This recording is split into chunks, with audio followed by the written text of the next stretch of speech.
Okay guys, happy Tuesday. Today I want to talk to you guys about why it's important to forgive and let go of past resentments. First and foremost, it's interesting because we always think it is a sacrificing act to forgive other people for their mistakes and flaws. It could not be furthest from the truth.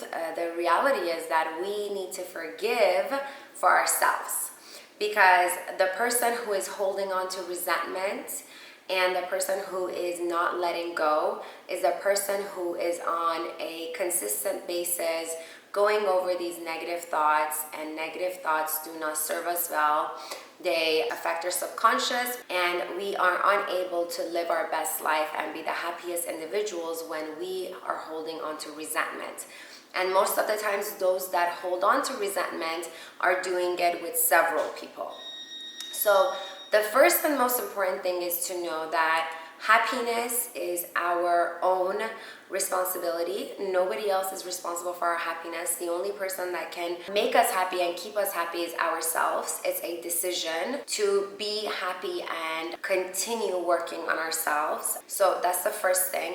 Second thing is, forgiveness of other people will allow you to live a very peaceful and calming life. That's why we need to let go. Third thing is that we need to first come from a place of understanding and empathy and try to see where this person is coming from. Often I get the ones that are around me, close to me, ask me, how are you so capable of forgiving? How do you do that? The reason I am so capable of forgiving is because I'm very understanding. How am I understanding? I really try to put myself in the other person's shoes. I try not to focus on how I would handle a situation, because often you hear your friends saying, well, I would never do that to her, or I would never behave this way, or I would have never acted like that. Yes, but that's the beautiful thing about being individuals. We are all different in our own way. And we always think that what we're doing is the right way. We always think what we're doing is the way. But it's not. Everybody handles things differently, reacts to situations differently. And we all have our own mentality that has been curated in us by our parents, our teachers, our culture, our family. So we're all coming from a completely different world, sort of speak. Even two sisters, like my sister and I, are very similar, but yet we're so different about how we go about things. So it's really important to understand that each person has their own outlook on life, and based on that, they choose to react the way they do. If we really try to understand this person based on their moral code of conduct and the way they think, and the more we know people, the easier it is for us to understand them. Let me give you an example. Most of the times, two sisters or two best friends that have been growing up together have a way of justifying each other's behaviors and actions. But we don't have that when it comes to a stranger.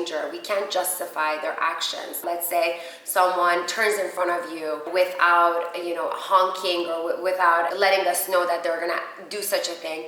We'll get so mad at them. We will never think, oh, maybe they're having such a bad day. Maybe, they've heard a bad news. Maybe they're rushed to go get to work or something.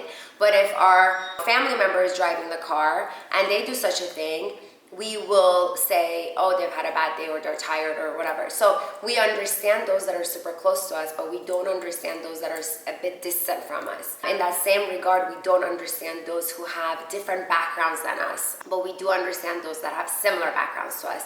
So what I'm trying to say is that the more you try to understand the person in front of you, the more you will really come to understand them, and the more you will really come to understand why they do such things and why they behave in such a way. And most of the time, their behavior is either based on the fact that they are hurt, or that they're insecure, or that they have something going on in their life that is throwing them off of their balance. And of course, it's not okay for us to be mistreated by somebody in front of us, and we should not allow that. And that's where boundaries come in.